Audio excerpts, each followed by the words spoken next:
So, in the week that Zimbabwe turns 37, we are grappling with the goat phenomenon. That is, we've reached a stage where we are.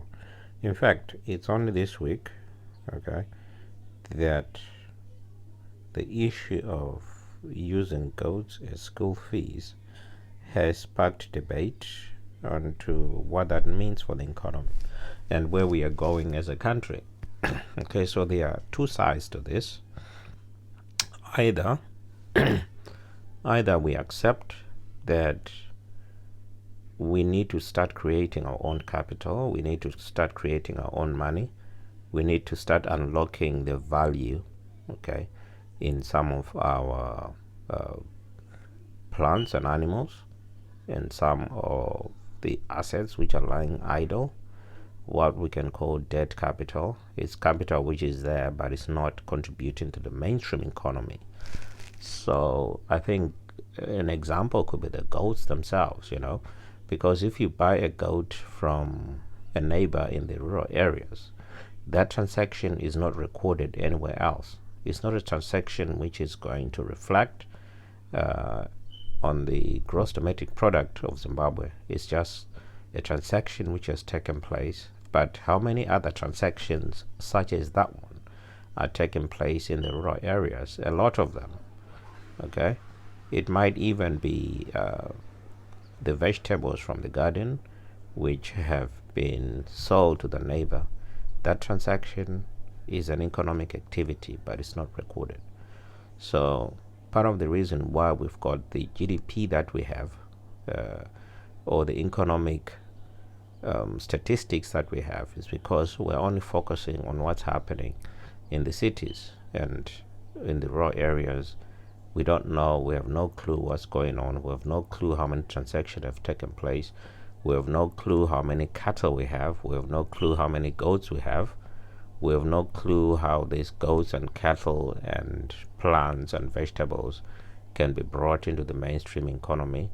We've got people selling wild fruit. We have no clue how much we make from wild fruit.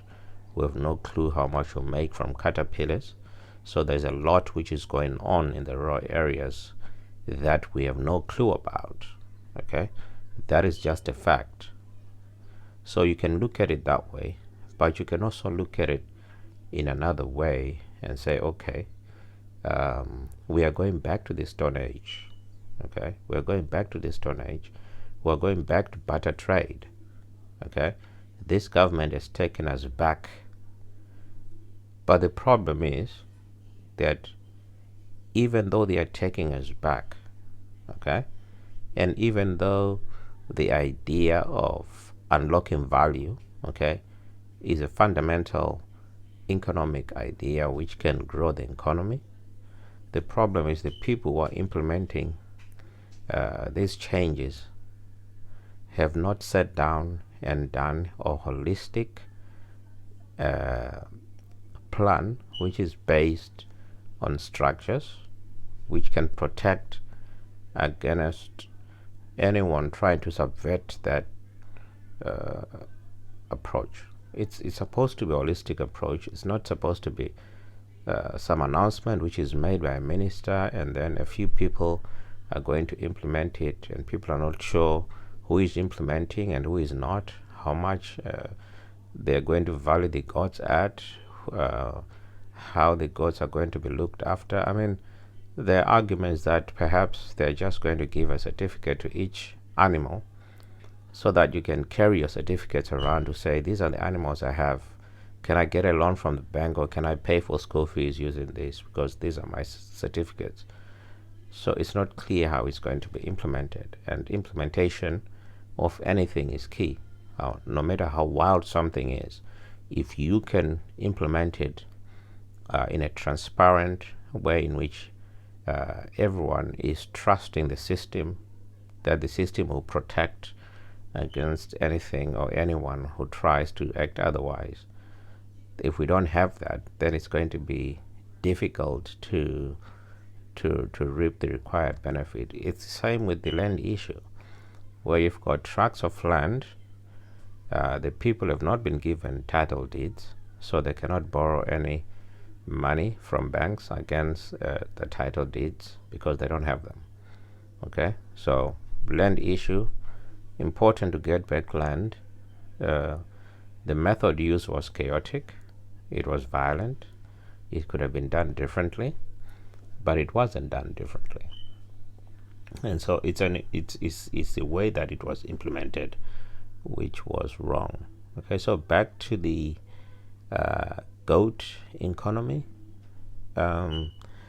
Serious economists can explain it, okay, but I don't think we have serious implementers, and I don't think the people implementing even understand how they are unlocking this value. Okay, so Zimbabwe at 37, we are still grappling with a currency. We don't have a currency. We've got a bond note, which we've said is not a currency. We are still using the US dollar. Everyone knows how the US dollar came to be and why and where it derives its value. So why we are using it, I have no clue. Okay, so what is your take on where we have come as a country after 37 years? Drop your comments. I will respond to each and every comment. Might even make more videos related in response to your question. Thank you for listening.